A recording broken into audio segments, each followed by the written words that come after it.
నా స్త్రీలు మాట్లాడచ్చా? పౌలు దాన్ని ఒక మ్యాండేటరీగా ప్రతి సంఘంలో పెట్టలేదు అనేది మనం గమనించాలి. కొన్ని సందర్భాల్లోనే స్త్రీని నేను మాట్లాడినవను, మరి ముఖ్యంగా కొరింథియన్ చర్చ్లో, కొరింథీ సంఘంలో ఎందుకని ఆయన అలా చెప్పడానికి కారణం ఏంటంటే, కొరింథియన్ కల్చర్ స్త్రీ డామినేట్ చేసేటువంటి విమెన్ డామినెంట్ సొసైటీ అది. కాబట్టి ఒక ప్రసంగం జరుగుతున్నప్పుడు, ప్రొసీడింగ్స్ జరుగుతున్నప్పుడు, ఆరాధనా క్రమం జరుగుతున్నప్పుడు మధ్యలో లేచి మాట్లాడడం, డామినెంట్గా ఉండడం కొరింథీ స్త్రీల సంస్కృతి అది. సో ఆ పరిస్థితుల్లో కొరింథీ పత్రికలో ఆ మాట చెప్పడం జరిగింది. మొదటి కొరింథీ పత్రిక రాసిన నేపథ్యం ఏంటంటే, కొరింథీ సంఘంలో రకరకాల సమస్యలు ఉన్నాయి. ఆ సమస్యలన్నీ తీసుకొని పౌలు దగ్గరికి వచ్చారు.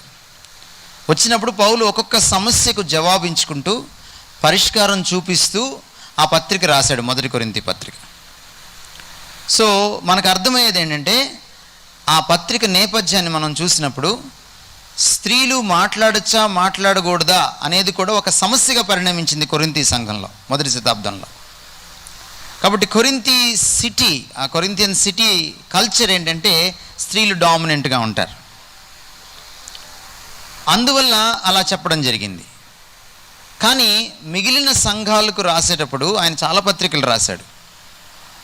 దాన్ని పదే పదే ఆయన ఏమో రిపీట్ చేయలేదు, ఒక తిమోతితో మాట్లాడేటప్పుడు తప్ప. దాన్ని బట్టి దాన్ని ఒక డాక్ట్రిన్గా చేశాడు పౌలు అని అనడానికి వీల్లేదు.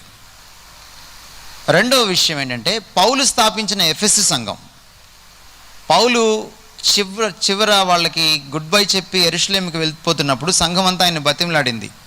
దేవుడు మాకు ప్రవచనం ఇచ్చాడు, దర్శనం చూపించాడు, నిన్ను బంధిస్తారు, నీకు ప్రాణహాని ఉంది అని వాళ్ళు మాట్లాడుతూ ఉన్నప్పుడు పౌలు వాళ్ళందరికీ కూడా సారీ చెప్తూ, నేను వెళ్ళిపోవాలి, నేను వెళ్ళాల్సిందే అని వాళ్ళందరికీ గుడ్ బై చెప్పి వెళ్ళిపోతున్నప్పుడు కూడా మీరు 26వ అధ్యాయం ఆ ప్రాంతంలో చూస్తే ఎఫెసు సంఘంలో 4 ప్రవచించేటువంటి అమ్మాయిలు ఉన్నట్టుగా మనం చూస్తాం.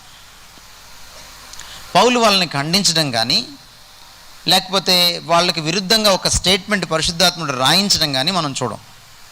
ఫిలిప్పు కుమార్తెలు ఉన్నారు అక్కడ, వాళ్ళు ప్రవచిస్తారు. యేసుక్రీస్తు వారు పుట్టినప్పుడు కూడా ఒక లేడీ ప్రాఫెట్, ఆ ప్రాఫెటస్, ప్రవక్త్రి, ఆమె పేరు అన్న, ఆమె యేసుక్రీస్తుని చూసి ఆమె స్తుతించినట్టుగా మనం చూస్తాం సువార్తల్లో.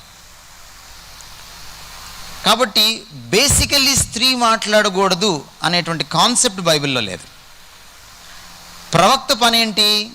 దేవుని మాటను ప్రజలకు చెప్పడమే ప్రవక్త పని.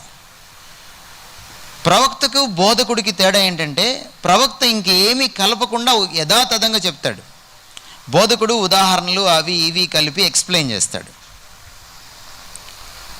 సో ప్రవక్తకి దెర్ ఈజ్ నో స్కోప్. దేవుడు ఇలా చెప్పాడు అంటే యథాతథంగా తీసుకొచ్చి దాన్ని ముక్కుసూటిగా చెప్పాల్సిందే. సో దేవునికి నోటి బూర, a spokesperson of God is a profit.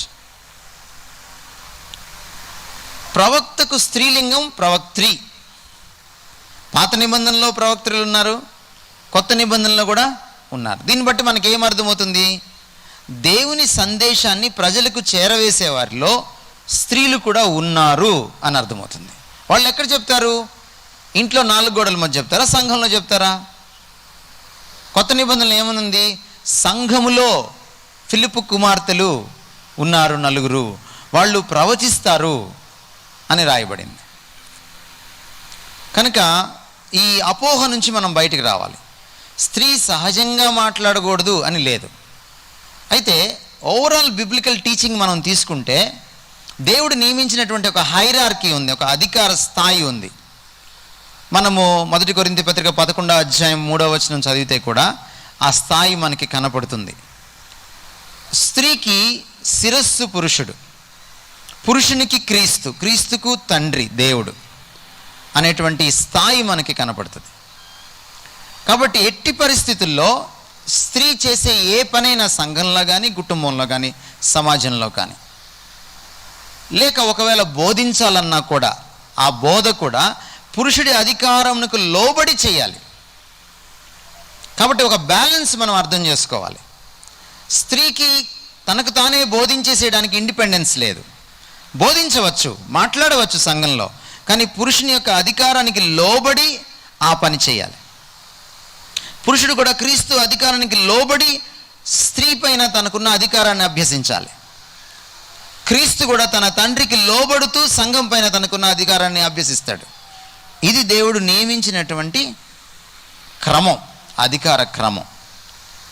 అది మనం మర్చిపోయి ఒక బ్యాచ్ ఏమో మాట్లాడేసేయచ్చు అని చెప్పి స్త్రీకి పరిపూర్ణ అధికారం ఇచ్చేసిన సంఘాలు ఉన్నాయి. కొన్ని సంఘాలేమో అసలు మాట్లాడకూడదు అని చెప్పి ఆమెను నోరు కూడా ఎత్తనీయకుండా ఉంచేసిన సంఘం. కనీసం పాట పాడకూడదు, కనీసం ప్రార్థన కూడా చేయకూడదు. మాట్లాడనివ్వను అన్నాడు కానీ ప్రార్థన చేయొద్దు, ఆరాధించొద్దు అని చెప్పలా.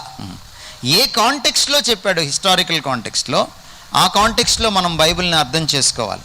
బైబిల్ని అర్థం చేసుకునే బెస్ట్ మెథడ్స్లో, ఇంటర్ప్రిటేషన్ మెథడ్స్లో grammatico historical method is one of the best methods. అక్కడున్న గ్రామర్ ఏమిటి, అక్కడున్న హిస్టారికల్ కాంటెక్స్ట్ ఏంటి, ఏ చారిత్రక నేపథ్యంలో ఆ సంఘటన జరిగింది, అక్కడ ఆ రోజు వాళ్ళు వాడిన భాష, అందులో ఉన్నటువంటి వ్యాకరణం ఏమిటి, ఇవన్నీ చూసుకొని వాక్యాన్ని మనం అర్థం చేసుకోవడానికి ప్రయత్నం చేయాలి. సో గ్రామాటికో హిస్టారికల్ మెథడ్ని మనం పాటించకుండా అలా తొందరపడి అభిప్రాయానికి రాకూడదు. డినామినేషన్స్ అనేటువంటి రెండవ ప్రశ్న దగ్గరికి వస్తే,